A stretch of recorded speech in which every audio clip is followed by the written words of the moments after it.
Senate Bill 215, Income Tax, Energy Storage Tax Credit, Alterations and Extension. It's on third reading and final passage. Is there any debate? Madam Speaker.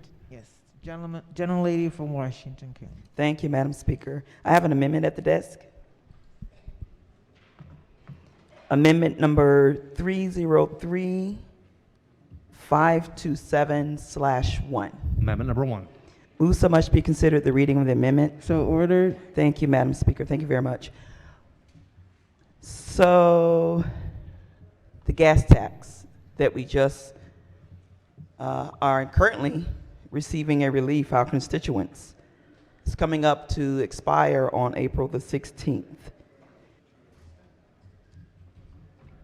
My amendment is very simple in nature. It's requesting to extend this pause on our gas tax for another 45 days. Many of our constituents, as I'm sure you know, have probably reached out to your office and have been very appreciative and thankful for the pause in the bill that we put into place and got signed by Governor Hogan on March the 19th. But many are still struggling. You have the moms and dads who are taking their children to soccer practice and t-ball games, and the young teenage driver just got their license, working at Chick-fil-A, using their small paycheck to pay for gas. And not to mention, we've got spring break coming up across the state of Maryland in our school districts. Parents are planning well-calculated trips using Gas Buddy app that I just came to know about from some of my constituents, trying to find cheap gas across the state of Maryland. Though we know this is a short-term relief, it's a necessary relief that we are requesting that we can extend for another 45 days. Madam Speaker, I move the amendment. Majority Leader. Thank you, Madam Speaker.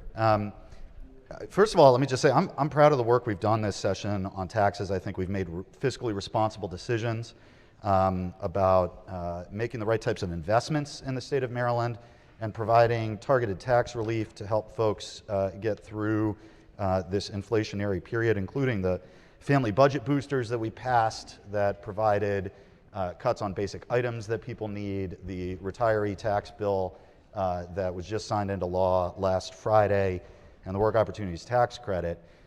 When we did the gas tax, the 30-day gas tax holiday, we did something important at the same time that this amendment does not do.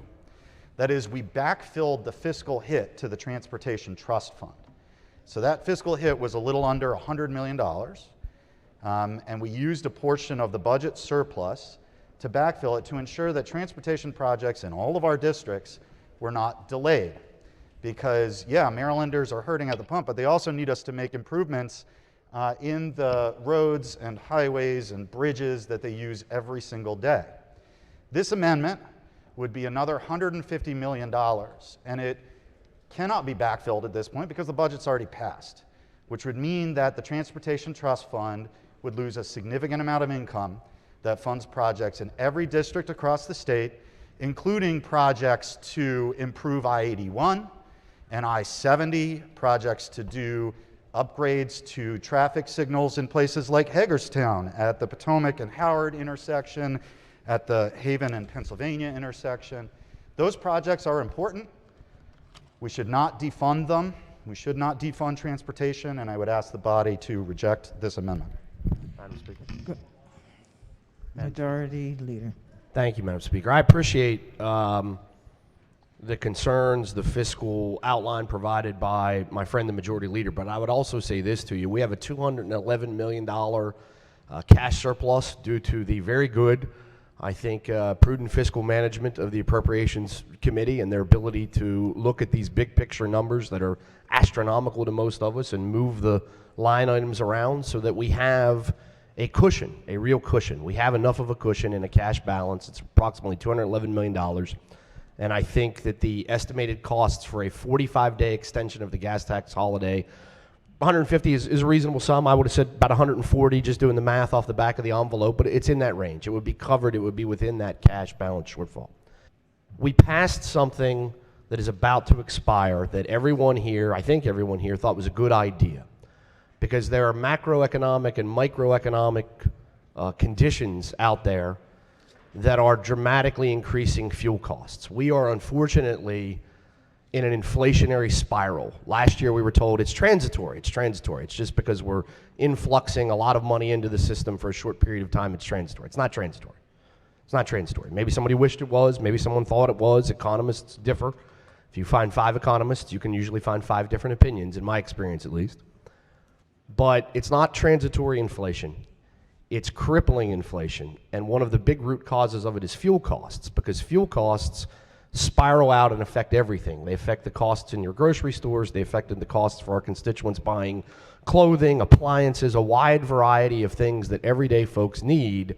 Prices go up and go up and go up. It affects construction materials because you're paying more money to transport them from point A to point B, and the companies can't afford to lose the money. They can't take the overhead hit, so they pass the cost along to the end consumer. Those are our voters. Those are the people we are sent here to try to protect. It's not our fault. It's not the Maryland legislature's fault that gas prices are spiraling. It's not the Maryland legislature's fault that inflation is spiraling and it's destroying sometimes the quality of living by raising the cost of living for people all across the state. It's not our fault, but we do have an opportunity to try to take a little bit of a bite out of it. This expires next week. Does anyone in this room think that the economic conditions that existed 30 days ago are not the same as what they are today?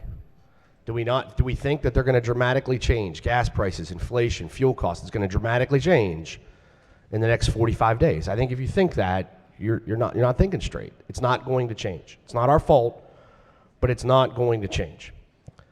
Some of this is the consequence of a madman in Moscow upending the entire global energy system and energy economy. It is terrible. Us paying a little bit more in gas at the pump is not in any way comparable to what the people of Ukraine are suffering. Not in any way. Anyway. But we can't fix that. We can try to say there's a consequence here that goes to our citizens, our voters, families, middle class, lower middle class.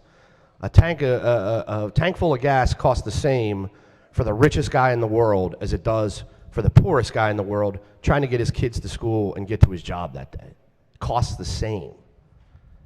And so we have an opportunity. I think we have the reserve funds available to do this. I don't know if it will solve the problems. I don't know in 45 days if things will be different, but we can do it, and we should do it. There are very few things that a lot of times people in politics agree about. I'm not a big believer in polls, but I did read yesterday that the Democratic frontrunner for the governorship of Maryland, in the polls at least, came out and said we should do this. And I know that the current existing Republican governor sitting upstairs believes that we should do this. And I think that we should do this too. Thank you, Madam Speaker. Madam Speaker. Gentleman from Washington County. Thank you, Madam Speaker. I rise to support this amendment. While I may not be as eloquent as the minority leader or the majority leader, I support it for just a couple sentences. Mom, why can't we go see Grandma this weekend?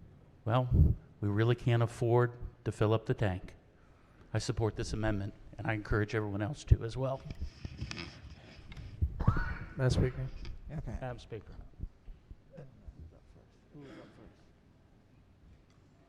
Minority Whip. Thank you, Madam.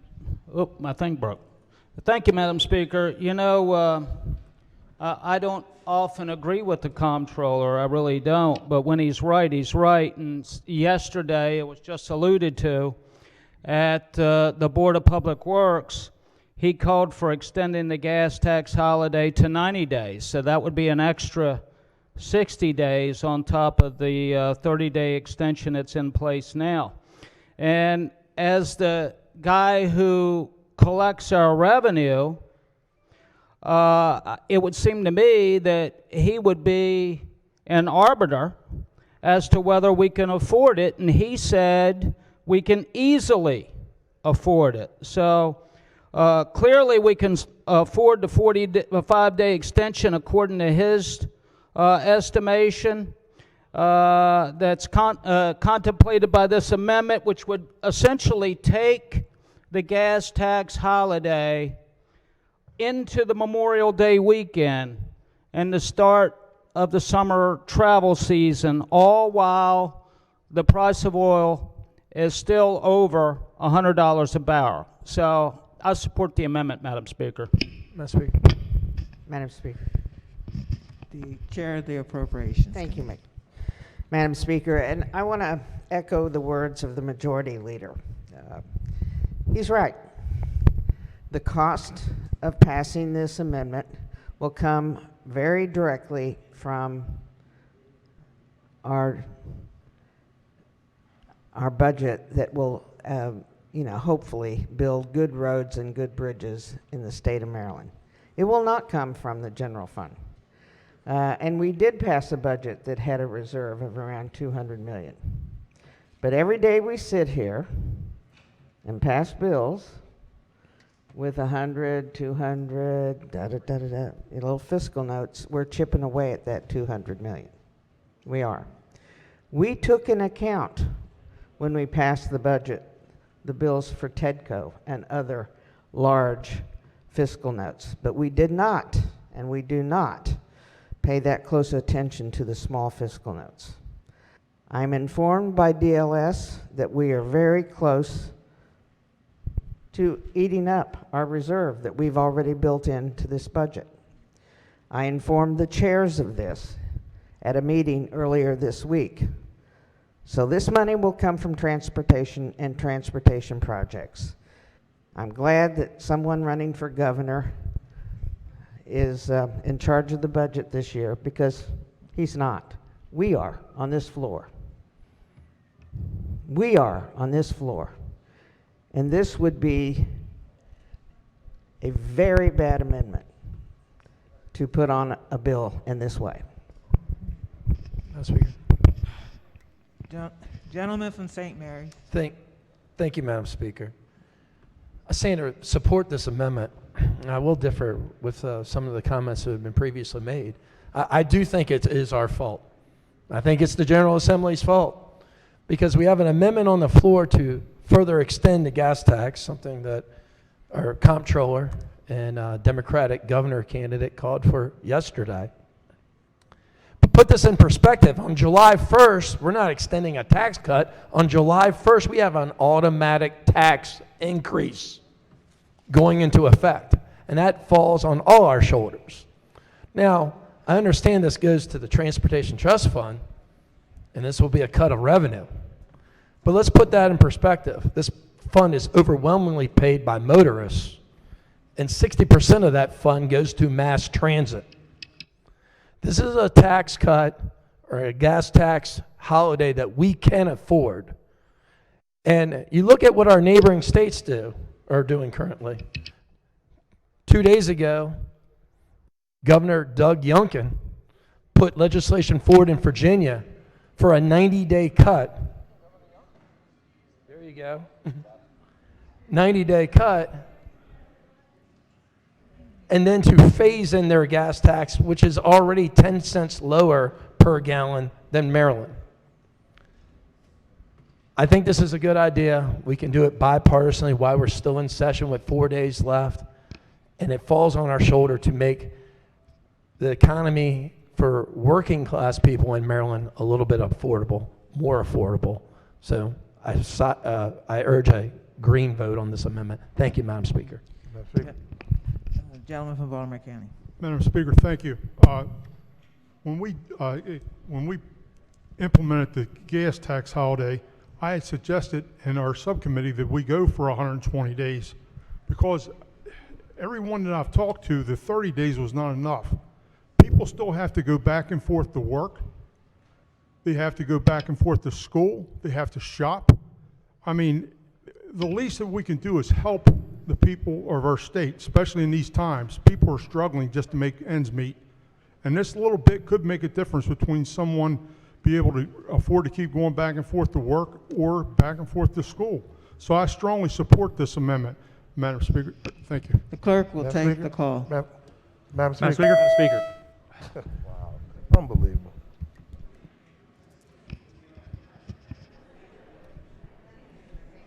Madam Speaker, to explain my vote. All right. Madam This on Speaker, the to explain amendment? my vote. Explain your So vote. this is a vote on the amendment, so if you favor the amendment from our colleague from Washington County, you would vote green. If you oppose the amendment from our colleague from Washington County, you would be voting red. Madam Speaker. I'm so used to doing green. Let me speak, John.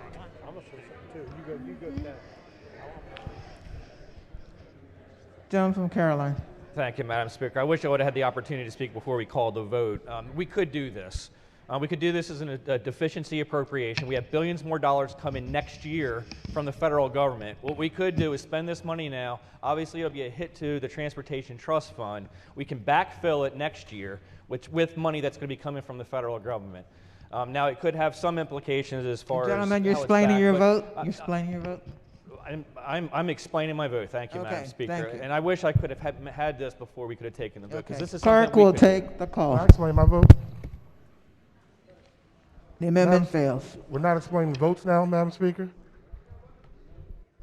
Madam Speaker, we were stood up, standing. but- There were two wow, people wait. standing right here. I don't understand why you didn't acknowledge us to explain our vote. That's not right. That's not fair. You saw us. We were both standing. I understand, but it's my call, okay?